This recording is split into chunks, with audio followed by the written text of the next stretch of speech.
তো ইতিমধ্যে যেহেতু এম এ আরাফাত গ্রেপ্তার হয়েছে, আটক হয়েছে, আমরা এই এম এ আরাফাতের মাধ্যমে সজীব ওয়াজেদ জয়ের সম্পদের পরিমাণ আমরা জানতে চাই এবং খুনি হাসিনা এবং তার পরিবারের অন্যান্য সদস্য যারা, বিশেষ করে শেখ রেহেনা, তার মেয়ে, তার ছেলে ববি, এদের সম্পদ আমরা জানতে চাই কতটুকু। এটা জানতেই হবে। দেশবাসীর অত্যন্ত প্রয়োজন যে শেখ পরিবার কি পরিবার সম্পদ আত্মসাৎ করেছে, লুটপাট করেছে। ইতিমধ্যে আপনারা জানেন যে খুনি হাসিনা সব সময় একটা কথা বলতো, মায়া কান্না দেখাতো, ক্রোকোডাইলস টায়ার্স, যে সে এতিম, তার কোনো ধন সম্পদ নেই, সম্পদের প্রতি তার মোহ নেই, লোভ নেই, ইত্যাদি ইত্যাদি। অথচ আমরা জানি যে খুনি হাসিনা এবং তার বোন শেখ রেহেনা সব সময়, শেখ রেহেনা বাংলাদেশের যত কমিশন ব্যবসা, আন্ডারগ্রাউন্ডের ব্যবসা, ঘুষ, দুর্নীতি, চাঁদাবাজি, এগুলো ডিল করতেন শেখ রেহেনা। এবং এটি নিয়ে শেখ রেহেনার সাথে তার বেশ কয়েকবার সমস্যাও তৈরি হয়েছিল। আপনারা এক সময় জানতেন যে বলে যে ভাই পঞ্চগড় থেকে এসছে। কি জন্য এসছে? বলছে শুধুই জায়গাটা দেখার জন্য আসছে। এটা শহীদ আলী হাসান মোহাম্মদ মুজাহিদ ভাইদের পদচারণা ছিল। এখানে দায়িত্ব পালন করেছেন শহীদ আব্দুল কাদের মোল্লা ভাইয়েরা, এখানে দায়িত্ব পালন করেছেন শহীদ কামারুজ্জামান ভাইয়েরা, এখানে দায়িত্ব পালন করেছেন শহীদ মীর কাসিম আলী মিন্টু ভাইয়েরা, এখানে দায়িত্ব পালন করেছেন এখনো ফাঁসির মঞ্চে দাঁড়িয়ে থাকা আমাদের এটিএম আজহারুল ইসলাম ভাইয়েরা। এত স্মৃতি বিজড়িত, এত আবেগের, এত মর্যাদার, এত সম্মান, এত শহীদ, এত রক্তের ভেজা একটা জমিনে আপনি দায়িত্ব পালন করার সুযোগ পেয়ে সেটার হক আদায় করতে যদি আপনি ব্যর্থ হই, আমার মন বলে আমি শঙ্কিত, আমি উদ্বিগ্ন, আমি উৎকণ্ঠিত, নিশ্চয়ই আল্লাহর কাছে আমাদের এর জবাব দেওয়ার জন্য প্রস্তুত থাকতাম। অন্যায়ের প্রতিযোগিতার বিপরীতে আমরা বাকি এখন সময়টুকু নিয়ামতের অংশ হিসাবে, আল্লাহ যে নিয়ামত দিয়েছেন, লা ইন শাকারতুম লা আযীদান্নাকুম, আপনি যত বেশি কাজ করবেন তত আল্লাহ তাআলা এই পরিধিটা আরো কি করবেন। আপনারা অনেকে জিজ্ঞেস করেন অন্তর্বর্তীকালীন তত্ত্বাবধায়ক সরকারের দায়িত্ব কতদিন থাকবে, নির্বাচন কবে হবে। আমি এটা জিজ্ঞেস করি না, আমি আপনাদেরকেও এই নিয়ে মাথা ভারী করার প্রয়োজনীয়তা উপলব্ধি করি না। আমাদের চিন্তা থাকবে, আমাদের চিন্তা থাকবে কে ক্ষমতায় আছে, কে ক্ষমতায় থাকবে না, এটা নির্ধারণ করা মালিক কে? আল্লাহ। আমাদের কাজ হচ্ছে আমরা আমাদের দায়িত্ব পালন করলে আল্লাহ তাআলার ওয়াদা অনুযায়ী লা ইন শাকারতুম, শুকরিয়া আদায়ের অর্থ হচ্ছে শুধু মুখে বলা নয়, মুখে শুধু বলা এটা একটা হক, আলহামদুলিল্লাহ।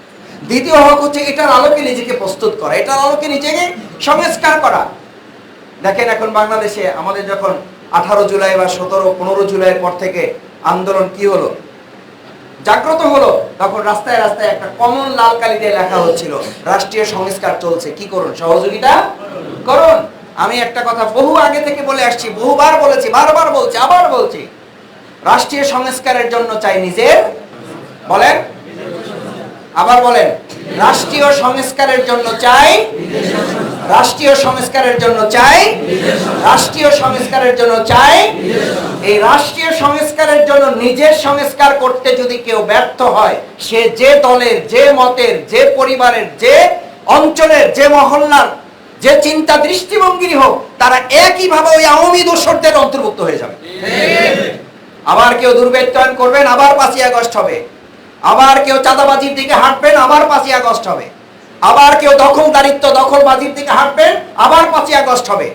কারণ যে ছাত্র জনতা 5ই আগস্ট করেছে, তারা যে অন্যায়ের বিরুদ্ধে করেছে, ওই একই অন্যায় আবার কেউ করলে তাদেরকেও তারা 6 সালের 28শে অক্টোবর দিয়ে তারা প্রথম অন্যায়টা শুরু করেছে। 15.5 বছরের উদ্বোধনটা করেছে তারা যে বড় অন্যায় দিয়ে। আমরাও 15.5 বছরের সেই প্রতিশোধের 2006 সালের 28শে অক্টোবরের প্রতিশোধটা আমরা এখান থেকে ইসলামের পূর্ণাঙ্গ বিজয়ের মহোৎসব এখান থেকে পালিত হবে ইনশাআল্লাহ। সেটার কিন্তু ধারক বাহক আপনারা, সেটার সিপাহসালার আপনারা, সেটার সেনাপতি আপনারা। আপনারা আমি এই কথাগুলো বারবার বলছি যে আপনারা যদি অন্য আর একটা ওয়ার্ডের মতো করে ভাবেন, আর একটা অন্য ইউনিটের মতো করে ভাবেন, তাহলে আপনাদের সাথে এই জমিনের যে হক, এই জমিনের হক যথাযথভাবে আদায় হবে। কারণ বাংলাদেশের সব জায়গায় 2006 সালে 28শে অক্টোবর সংগঠিত হয় নাই। বাংলাদেশের সব জায়গায় আমাদের জসিম ভাই, আমাদের শহীদ শিপন ভাই, আমাদের শহীদ মুজাহিদ ভাইদেরকে এরকম পিটিয়ে সাপের মতো হত্যা করা হয় নাই। বাংলাদেশের এরকম কোথাও মৃত্যু, শহীদ একজন ভাইয়ের শরীরের উপর উঠে নৃত্য করার ঘটনা বাংলাদেশে আর কোথাও পাই নাই। সেরকম একটা জায়গায় দাঁড়িয়ে সেরকম রাস্তায় হেঁটে হেঁটে আপনি শুধু ব্যবসা করবেন, তাদের রক্তে রঞ্জিত, তাদের রক্তের স্মৃতির সাথে সম্পৃক্ত এই রাস্তায় আপনি শুধু মোটরসাইকেল চালাবেন, আপনি শুধু গাড়ি চালাবেন, আপনি শুধু রিক্সায় চলবেন, আপনি শুধু হেঁটে বেড়াবেন এই চিন্তায় যে এখানে আমি শুধু ব্যবসা করব, এখানে আমি শুধু চাকরি করব, এখানে আমি শুধু আমার নিজের ব্যক্তিগত স্বার্থ হাসিলের জন্য আমি কাজ করব, এটা রীতিমতো শুধু আপনার ন্যায় বা আপনার বিবেচনার বিরুদ্ধে কাজ হবে না, এই শহীদের রক্তের সাথেও কি করা হবে? বেঈমানি করা হবে, বিশ্বাসঘাতকতা হবে।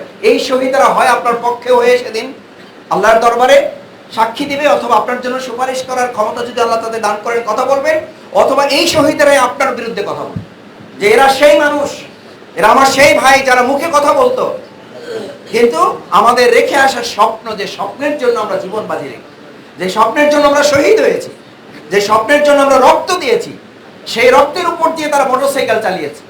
আমি প্রফেসর গোলাম আজম রহমানুল্লাহর কথা দিয়ে শেষ করতে চাই।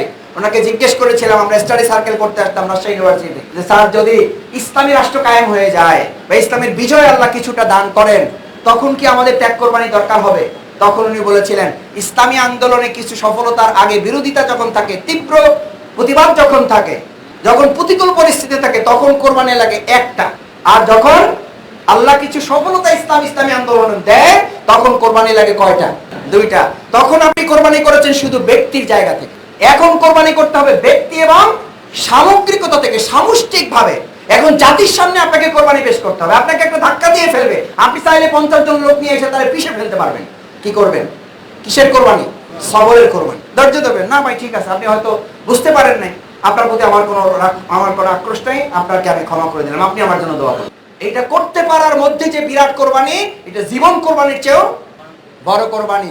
আল্লাহ সুবহানাহু ওয়া তাআলা সামগ্রিক এই কোরবানির মানসিকতা নিজের মধ্যে লালন করে, আগে 15.5 বছর ভোগের রাজত্ব ছিল। কিসের রাজত্ব? ভোগের রাজত্ব এই দেশে কায়েম হয়েছে, আমরা বাকি সময়টা বাংলাদেশে ত্যাগের রাজত্ব কায়েম করব। তারা টাকা পাচার করেছে, আমরা এই দেশবাসীর বিনিয়োগে, এই দেশবাসীর কল্যাণে আমরা আমাদের পকেটের টাকা দিয়ে এই দেশকে আমরা সমৃদ্ধ করবো ইনশাআল্লাহ। আমির জামাতকে জিজ্ঞেস করা হয়েছিল, আপনারা এই যে এত টাকা পয়সা খরচ করেন কোথায় পান? এই দেশের সমস্ত গরিব মানুষের প্রত্যেক পকেট হলো আমাদের জন্য একটা ব্যাংক। তার মানে কি? আমরা 15.5 বছর ভোগের রাজত্ব দেখেছি, বাংলাদেশ জামাত ইসলামী জনগণের সাথে থেকে এখন ত্যাগের রাজত্ব আমরা কায়েম করবো ইনশাআল্লাহ।